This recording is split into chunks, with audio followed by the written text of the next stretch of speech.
Puji Tuhan. Nggak kerasa ya, ini sudah minggu keempat di bulan Mei.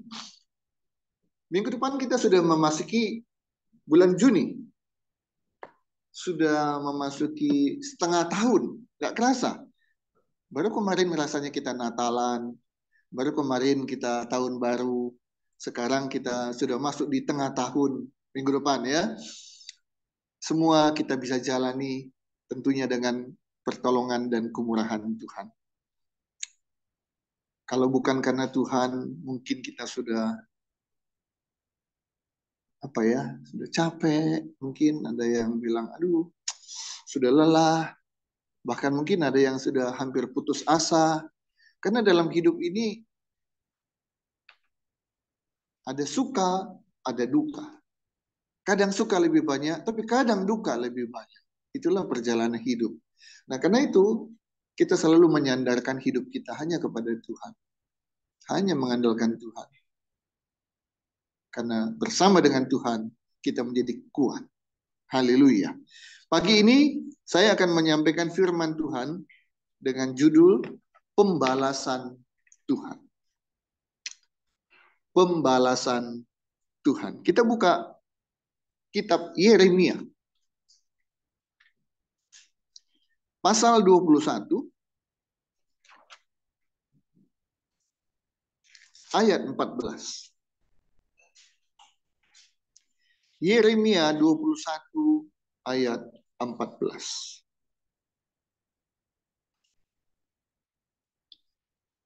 Kita akan baca bersama-sama Yeremia 21 ayat 14.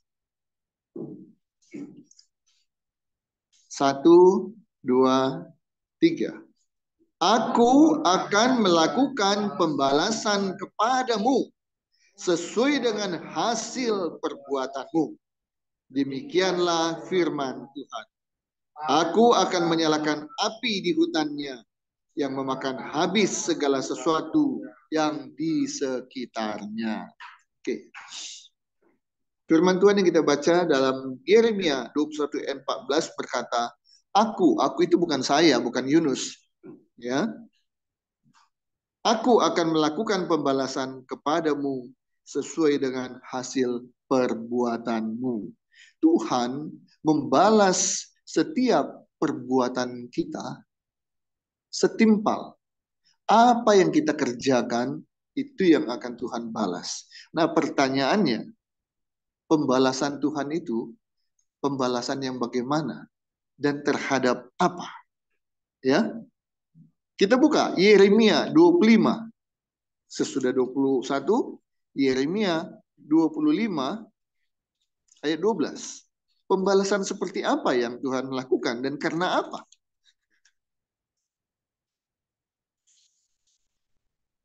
Yeremia 25 ayat 12.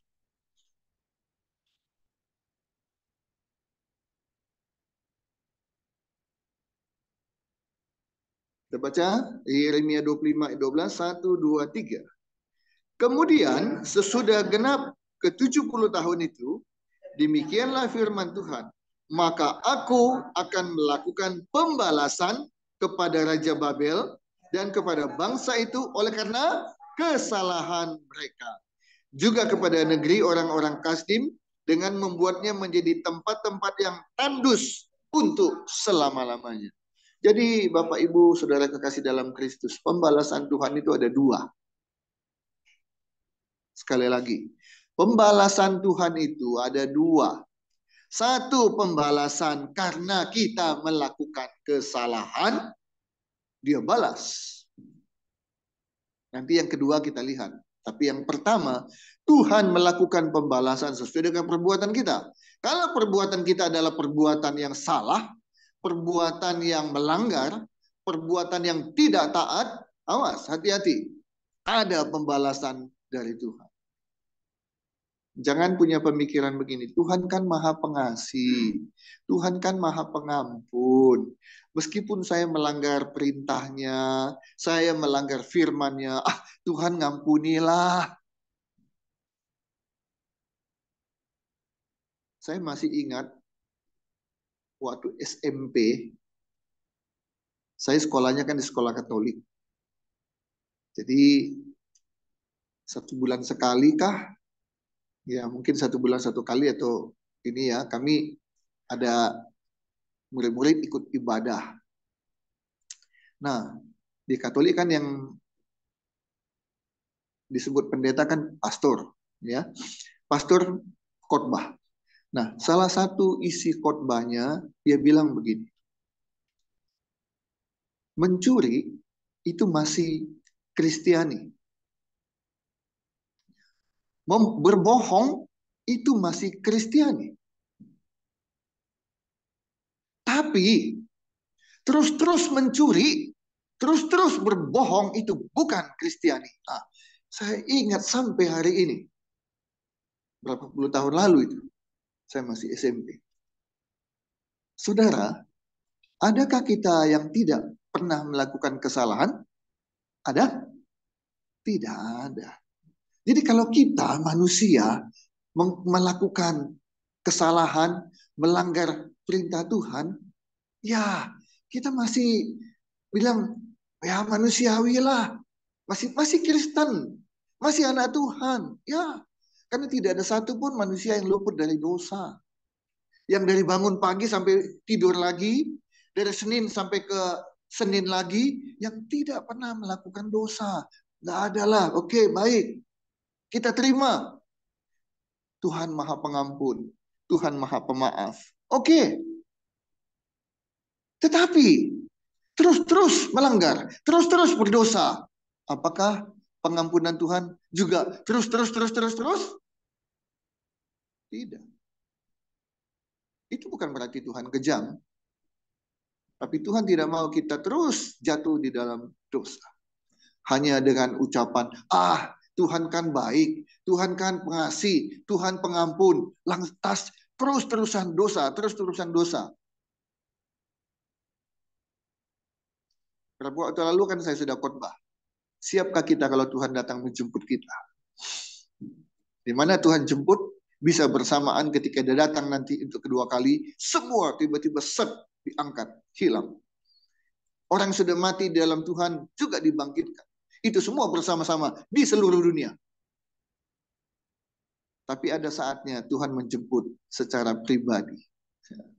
Tuhan bilang, pulang. Gak ada yang tahu kapan. Sekarang, besok, lusa, minggu depan, bulan depan, tahun depan, gak ada yang tahu. Nah, saat itulah jangan sampai terjadi. Kalau kita selalu bilang, Tuhan Maha Pengampun, jadi hari ini dosa, gak apa-apa. Nanti Tuhan ampuni. Besok dosa, gak apa-apa. Pas dosa, pas dipanggil Tuhan, neraka. Jadi, awas. Melakukan kesalahan masih Kristiani. Tapi terus-terus melakukan kesalahan, neraka tempat. Tuhan membalas karena kesalahan. Dan pembalasan Tuhan itu ingin tahu seperti apa? Lihat Yeskiel 25.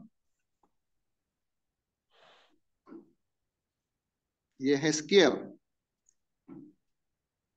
25. Ayat 17. Ini dia pembalasan Tuhan. Jangan main-main.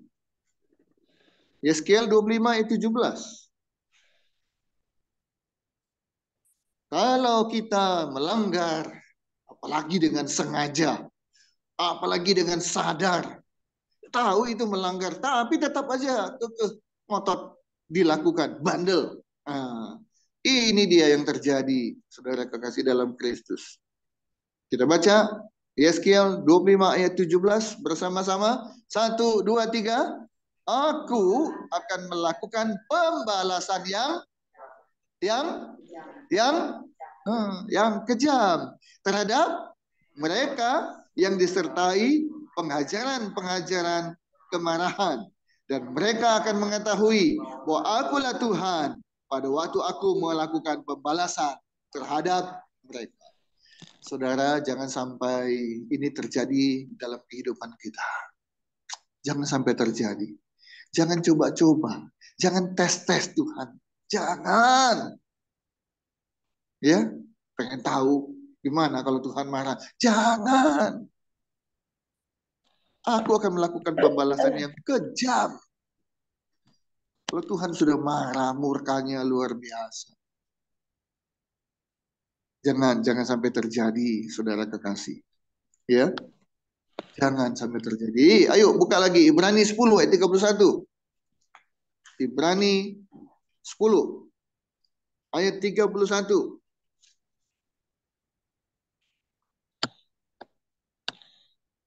Semoga pada hari ini dengan firman Tuhan yang kita dengarkan, kita jauhi dosa.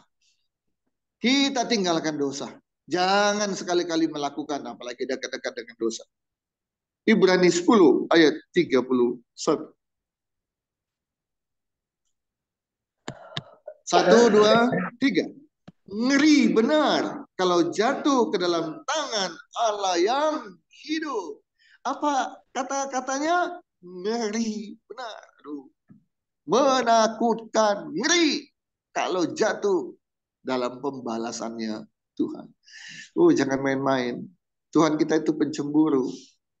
Dia tidak mau ada lagi dalam hati kita, dalam pikiran kita, dalam ucapan kita Allah yang lain. Jadi jangan buat jabatan menjadi Allah kita. Jangan buat uang menjadi Allah kita. Jangan buat kecantikan menjadi Allah kita. Jangan buat kepopuleran, keterkenalan menjadi Allah kita. Apapun yang di dunia ini selalu dikejar-kejar orang, didambakan orang, diimpikan orang. Jangan jadikan itu sebagai Tuhan kita. Tuhan tidak suka. Waktu ibadah, datang ibadah. Jangan bilang saya sibuk, saya ada janji, saya ada pertemuan, saya ada meeting. Ibadah adalah ibadah.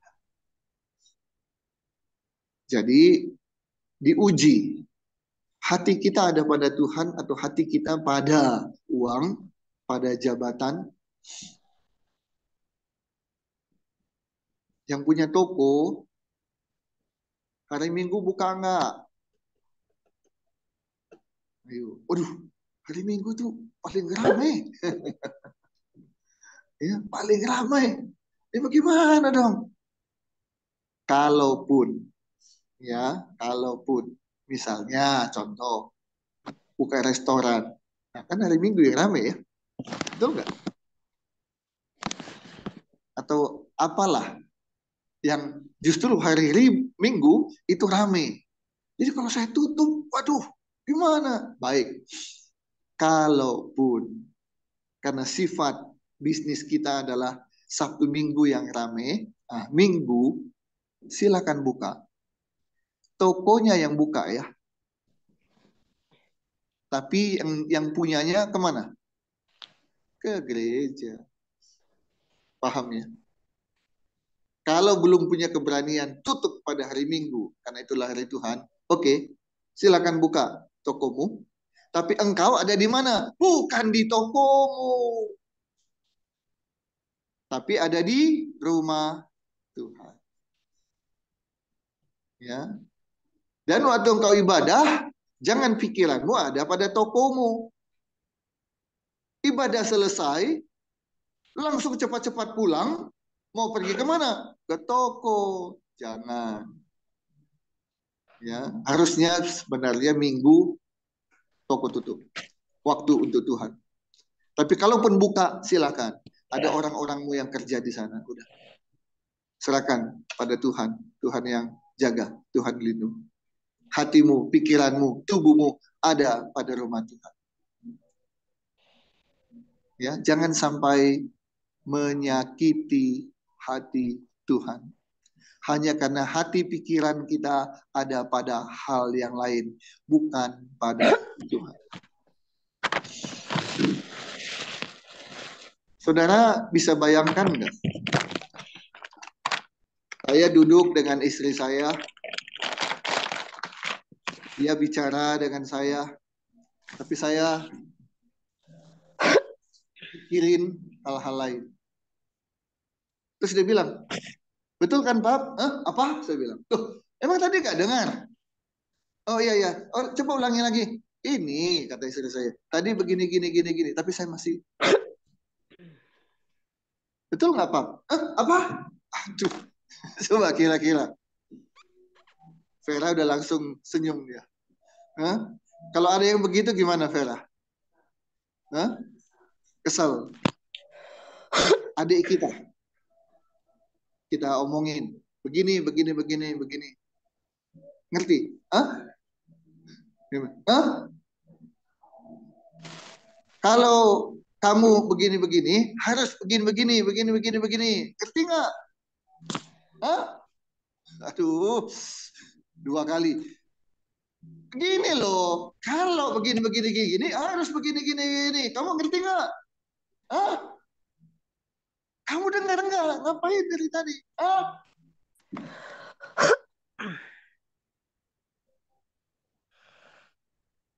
Ayo, pusatkan perhatian kita, hati kita hanya kepada Tuhan.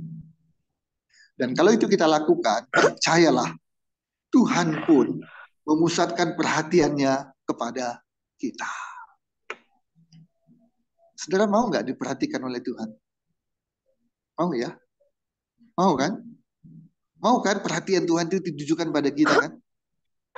Kita lagi ngapain? Diperhatikan sama Tuhan. Mau tiba-tiba ada kecelakaan, diperhatikan oleh Tuhan. Mau dapat berkat, diperhatikan oleh Tuhan. Supaya nggak melenceng sana, nggak melenceng ke sini. Sampai tepat pada kita. Diperhatikan oleh Tuhan. Kalau kita mau seperti itu, maka perhatikan juga Tuhan. Perhatikan juga Tuhan. Buat Tuhan peduli pada kita, karena kita peduli pada Tuhan. Buat Tuhan sayang kepada kita, karena kita sayang kepada Tuhan. Ya, awas, jangan sampai Tuhan membalas kita dengan kejam, dengan ngeri, karena perbuatan kita yang menyakiti hati Tuhan. Itu pembalasan Tuhan yang pertama. Pembalasan karena kita melakukan kesalahan. Ketidaktaatan. Sengaja ingin menyakitkan hati Tuhan. Maka ada pembalasan yang luar biasa. Jangan sampai terjadi. Mau menyesal pun percuma. Sudah terjadi.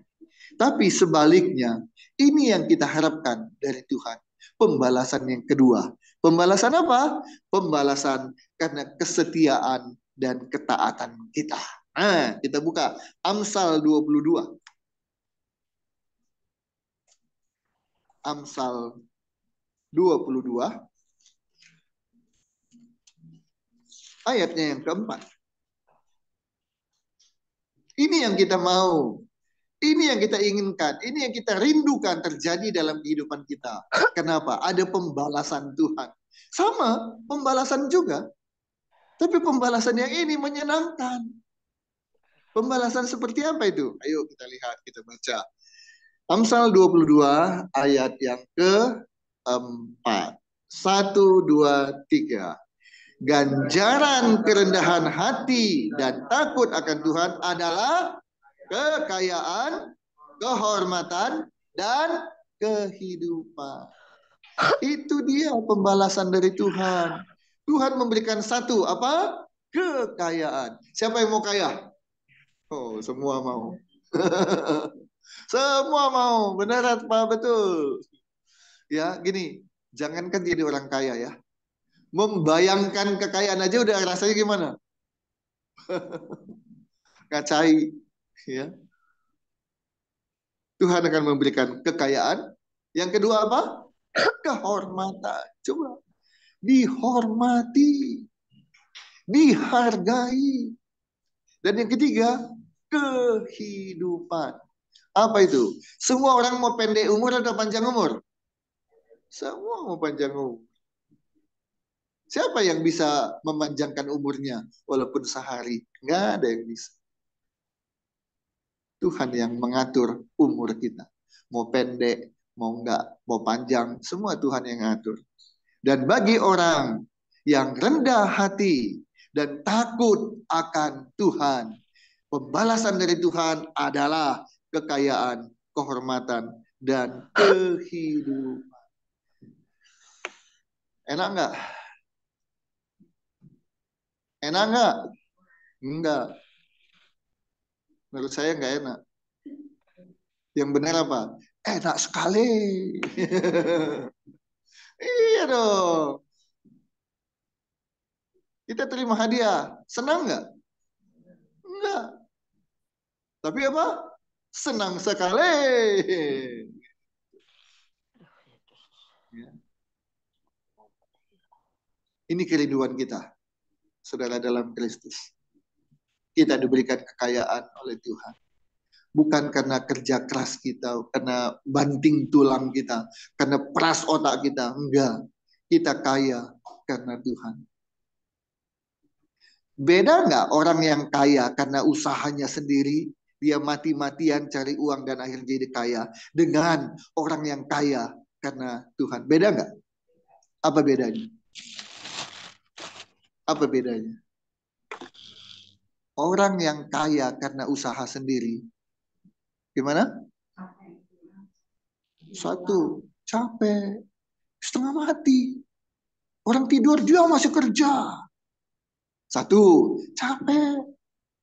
Tapi orang yang kaya karena Tuhan, ya namanya juga karena Tuhan. Bukan karena capeknya, bukan karena setengah matinya, enggak. Itu bedanya. Akibatnya, orang yang kaya, karena dia capek, setengah mati kerja, cari uang. Kesehatannya bagaimana? Terganggu. Cari uang. Banyak. Setelah uang banyak, sakit. Uangnya habis. Untuk apa? Obat, dokter, rumah sakit. Untuk apa? Tapi kalau orang kaya, karena Tuhan, dia nggak harus banting tulang, dia nggak harus capek-capek. Tubuhnya gimana? Sehat. Coba orang yang kerjanya setengah mati untuk cari uang dan kaya. Satu, ibadah pun ditinggalkan. Tapi orang yang kaya karena Tuhan, dia nomor satu kan ibadah. Kalau ibadah saja, orang yang kerja setengah mati ini, banting tulang, tinggalkan. Sekarang ditanya, ayo kita jalan-jalan yuk, kita rekreasi yuk. Kan kamu punya banyak uang. Apa jawabnya? Aduh, sibuk. Gak bisa tinggalkan kerjaan, gak bisa tinggalkan bisnis. Terus-terus saja dia tenggelam di dalam pekerjaan dan bisnisnya. Udah badan capek, pikiran capek, walaupun uang banyak. Bahkan ibadah ditinggalkan, orang lain sudah main kemana-mana. Dia tetap aja begitu, gak ada waktu untuk main. Tapi orang yang kaya karena Tuhan, ibadah, dia ibadah. Ada saat mau main, dia main. Beda. Ada satu lagi, bedanya kaya karena usaha sendiri, banting tulang sendiri, maka orang seperti itu biasanya pelit. Pelit. Kenapa? Dia bilang, enak aja. Ini hasil saya sendiri tahu. Bangun jam 4 pagi, tidur jam 1 pagi, tidur cuma 3 jam. Enak aja orang minta tolong, cari uang sendiri dong. Pelit. Nggak mau bantu orang lain, juga nggak mau bantu kebutuhan gereja. Pokoknya saya yang cari, saya yang pakai. Pelit. Tapi kalau orang yang sadar kekayaan ini dari Tuhan, maka dia pelit nggak? Yang namanya dari Tuhan, berarti bukan punya saya. Namanya juga dari Tuhan. Itu punya Tuhan. Cuma dititipkan kepada saya. Boleh saya pakai untuk diri saya, tapi juga saya pakai untuk orang lain. Gereja punya kebutuhan, nggak cuek aja, nggak pura-pura nggak tahu, nggak perlu dia diminta dulu. Dia sudah tahu ada kebutuhan, dia akan berikan. Karena tahu kekayaan berasal dari Tuhan. Perempuan-perempuan yang cantik, ada kan cantik itu dua kan? Cantik asli dengan cantik hasil produksi salon. Saya tahun lalu pergi ke Bangkok, rombongan tour Kemudian salah satu anggota tur ternyata mau pergi ke sebuah klinik kecantikan. Nah, di Bangkok. Dia sudah janji, sejak dari Bandung, dia sudah bikin janji untuk ketemu. Terus dia bilang, Pak Yunus, bisa temanin saya nggak? Saya mau ke klinik kecantikan. Untuk apa? Saya bilang ya. Untuk apa? Bisa tebak nggak? Bukan. Itu dia mau hidung, mau pipi, mau alis. Oke lah, itu urusan dia ya. Tapi kenapa dia ajak saya? Ayo. Hah? Iya, dia nggak bisa bahasa Inggris. Ya, nggak bisa tuh si dokternya diajak bahasa Sunda. Ya, bahasa Indonesia nggak bisa. Saya bilang, saya juga nggak fasih bahasa Inggris. Saya bilang ya. Tapi daripada saya katanya, saya nggak bisa ngomong Inggris. Nanti saya nggak ngerti apa yang diucapkan oleh si dokter katanya. Dalam hati saya, lah kamu ngapain atau dari Bandung bikin ini kalau ternyata kamu nggak ngerti bahasa Inggris. Nekat gitu ya. Karena saya tahu dia sebutkan ya si artis ini ke klinik ini. Oh si artis itu ke klinik ini. Oh gitu. Oh jadi rupanya ya ini terkenal ini ya klinik kecantikan ini ya. Saya bilang itu ya, saya juga nggak fasih ya bahasa Inggris ya, saya bilang ya. Jangan kira saya cacicus itu kayak minum air. Enggak, saya bilang ya. Pokoknya asal bisa ngomong lah katanya. Ya, jadilah pergi ke sana. Antri, saya lihat, oh klinik kecantikannya ya. Dan saya lihat juga orang-orang yang datang ke situ ya. Ada dua macam yang saya lihat. Satu cantik, yang datang ke sana cantik. Timbul pikiran saya, ini cantik asli atau cantik hasil hasil diformak gitu ya, cantik. Atau yang kedua, saya lihat juga yang jelek. Ah, ini dalam hati saya, wah ini yang mau mengubah ya supaya dia jadi cantik. Oke, apa yang mau saya sampaikan? Mau cantik asli atau mau cantik bikinan, cantik kan? Jangan sombong, jangan sombong. Sama dengan kalau kita punya kekayaan, tidak bisa sombong kalau itu datang dari Tuhan. Kalau kita udah cantik, cantik apalagi asli, Tuhan sudah berikan kecantikan, jangan sombong, jangan ngeremehin, menghina orang yang kebetulan tidak cantik, jangan. Bilang, kecantikan ini dari Tuhan, bukan untuk dipamer-pamerkan, tapi untuk disyukuri. Bukan untuk merendahkan orang lain. Lihat nih, saya cantik, kamu enggak. Tidak. Semua untuk disyukuri. Semua anugerah dari Tuhan. Ya.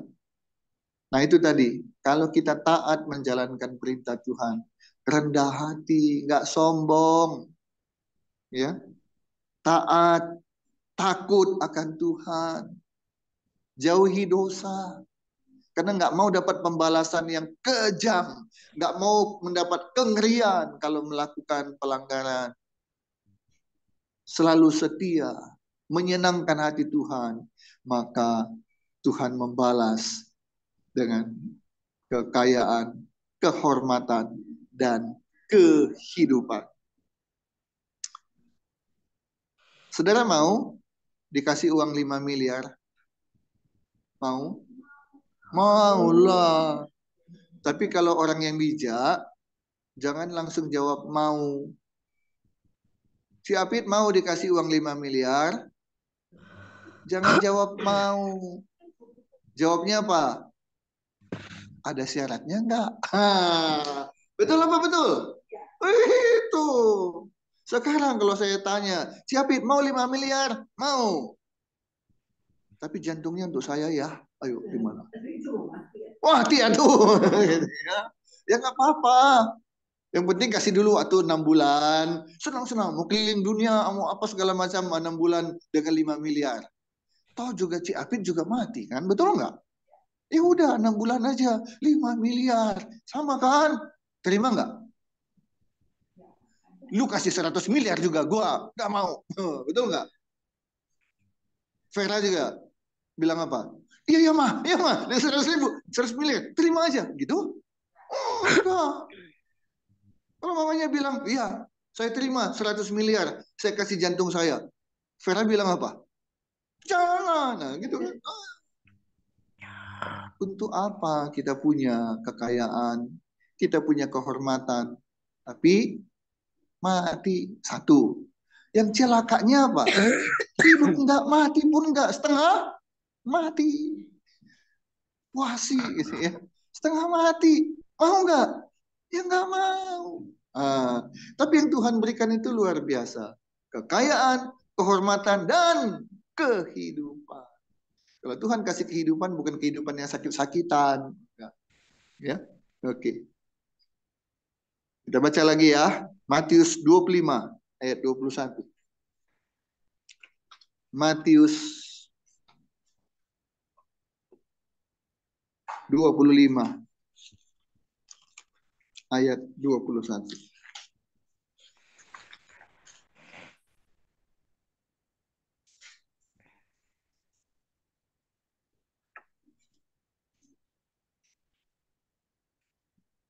Kita baca sama-sama.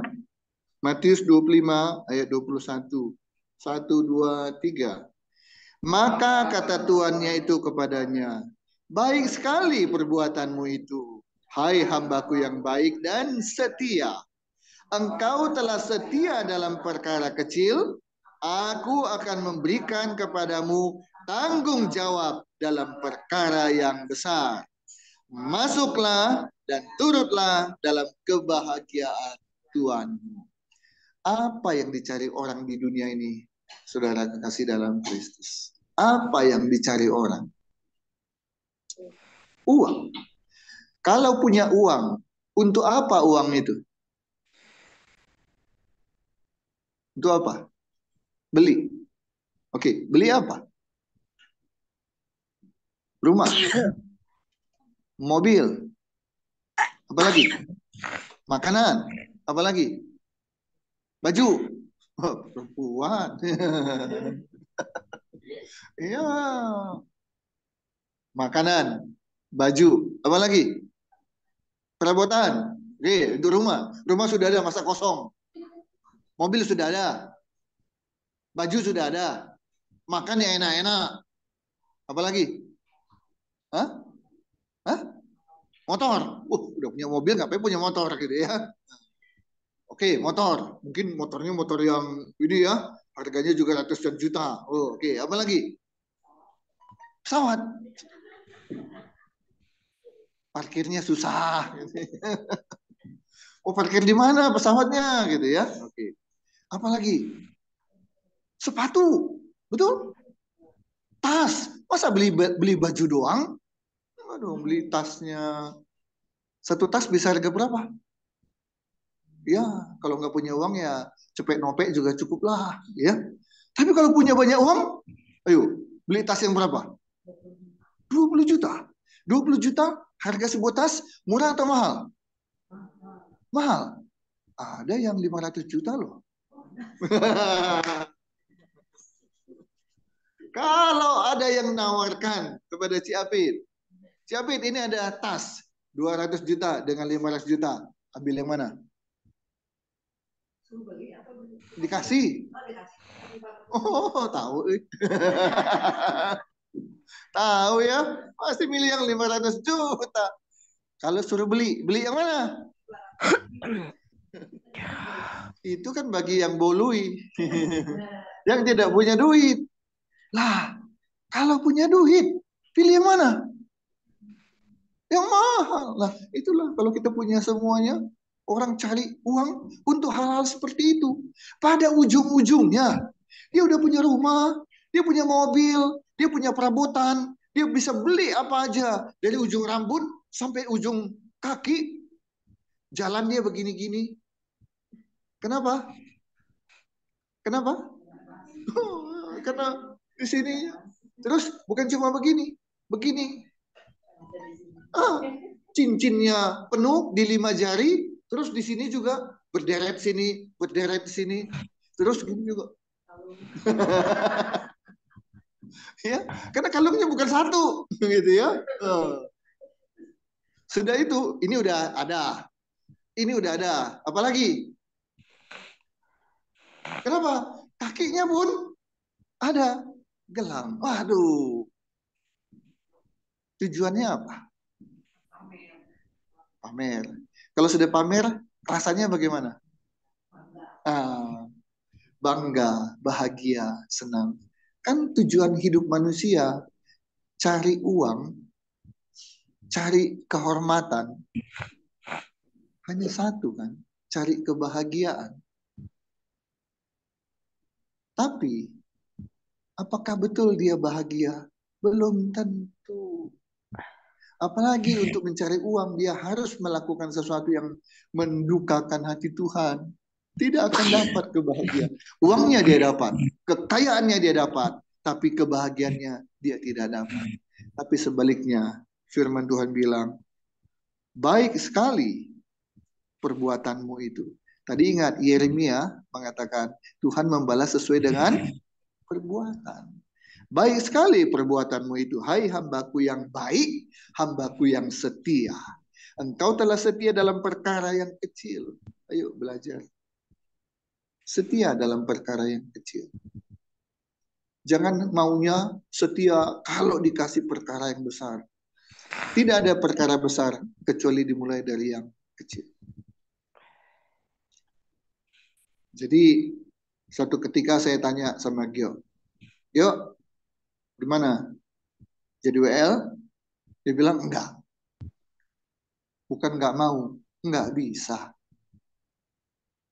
Saya sih tidak jadi WL, katanya. Jadi apa dong? Nyapu-nyapu, bersihin kursi. Dia mau. Banyak orang mau nggak lakukan itu? Kan lebih enak kalau tampil di sini kan. Jadi WL, jadi pemusik, jadi singer, tampil. Tapi bersih-bersihin kursi, urus ini, hanya sedikit orang yang mau. Karena dianggap, itu kerjaan apa sih? Dari Lewi saya dengar, ada sebuah gereja di Jakarta. Kalau ibadah, banyak kendaraan, banyak mobil, harus diatur, harus disusun. Ternyata yang bertugas di parkiran itu bukan tukang parkir. Ya kan, tukang parkir tugasnya ngurus parkir, betul kan? Tukang masak tugasnya masak. Tapi yang ngurus parkir siapa, Wi? Hah? Pengacara, pengusaha, dan pengusahanya bukan pengusaha kecil-kecilan ya, bukan usaha kecil, tapi pengusaha besar. Uangnya banyak, terkenal. Di perusahaannya dia diapain? Dihormati. Tapi pada hari Minggu, pada jam ibadah, dia di mana? Dia bukan duduk di depan, berderet di depan, gagah sebagai tamu kehormatan. Tidak. Dia di mana? Di tempat parkir. Kalau begitu kira-kira Tuhan senang nggak ya? Tuhan pasti senang. Setia pada hal-hal yang kecil, yang mungkin orang anggap remeh. Manusia anggap remeh, tapi Tuhan bilang, sabas, hebat, hambaku yang setia. Tuhan cari orang-orang yang setia. Tuhan cari orang-orang yang tidak gengsian melayani Tuhan. Maka saya tidak tahu kira-kira menurut saudara saya salah nggak ya? Dalam hati saya bilang begini. Suatu ketika, ini kan nilai lah. Suatu ketika kalau saya diundang oleh gereja yang besar, ya, gereja yang besar, yang ribuan, kira-kira saya terima nggak? Gembala saudara diundang gereja di Jakarta di Semarang, di Surabaya, di Makassar, gereja besar, diundang sebagai pengkhotbah. Saudara bangga nggak? Oke, bangga. Sekarang pertanyaan saya, kira-kira kalau ada undangan gitu saya terima nggak ya? Halo? Terima. Sebaliknya, kalau saya nggak terima bagaimana? Saudara akan bilang apa? Sombong. Gereja kecil, cabai rawit. Diundang gereja besar. Nggak mau. Sombong. Kira-kira gitu mungkin ya. Wajar kan kalau orang bilang gitu ya. Nggak tahu diri. Banyak yang mau khotbah di sana malah nggak diundang-undang. Kamu diundang nggak mau. Nah, hati saya bilang sama Tuhan, Tuhan, saya lebih ingin diundang khotbah di tempat-tempat bukan yang besar. Saya lebih suka khotbah di kota-kota yang kecil, di mana mereka kalau undang dari kota mikir kenapa? Namanya dia undang, dia harus siapkan apa? Ongkos. Terus apa? Penginapan. Terus apa? Makan. Ya kan? Makanya setelah dijomble-jamble, nggak usah dah, gitu. Kenapa? Harus pengeluarannya besar. Nah, saya lebih suka melayani di sana. Karena itulah awal tahun, masih ingat nggak permintaan saya, doa saya pada Tuhan?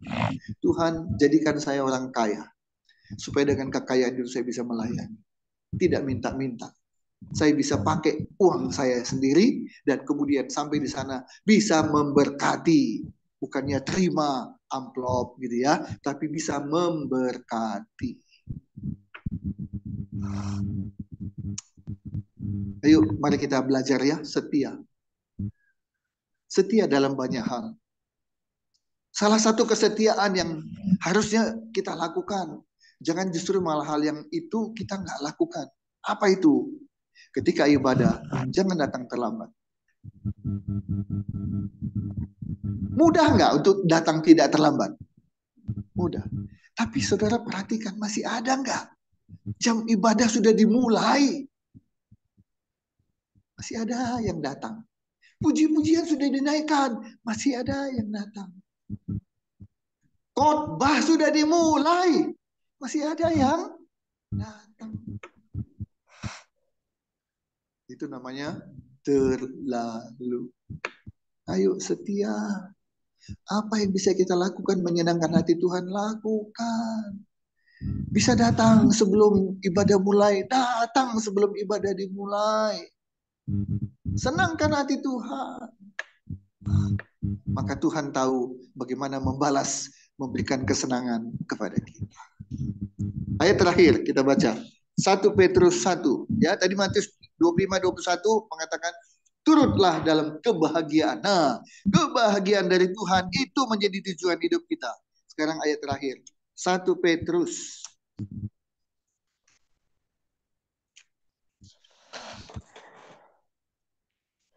Pasal 1.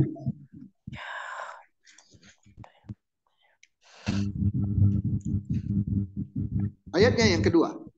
1 Petrus pasal 1. Ayatnya yang kedua.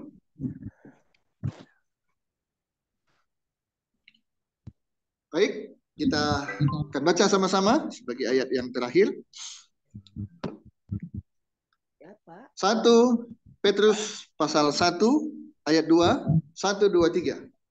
Yaitu orang-orang yang dipilih sesuai dengan rencana Allah, Bapa kita, dan yang dikuduskan oleh Roh, supaya taat kepada Yesus Kristus dan menerima percikan darahnya. Kiranya kasih karunia dan damai sejahtera semakin melimpah atas kamu. Atas siapa itu? Ada apa? Atas kita. Kasih karunia, damai sejahtera makin melimpah atas kita. Siapa itu? Yaitu orang-orang yang taat kepada Yesus Kristus. Mari Bapak Ibu, saudara kekasih dalam Kristus, jangan sampai terima pembalasan yang jahat, kejam, ngeri dari Tuhan karena pelanggaran dan dosa kita. Mari terima kekayaan, kehormatan, kehidupan, damai sejahtera, kebahagiaan dari Tuhan karena kesetiaan dan ketaatan kita. Mari kita berdoa. Tuhan Yesus Bapa kami,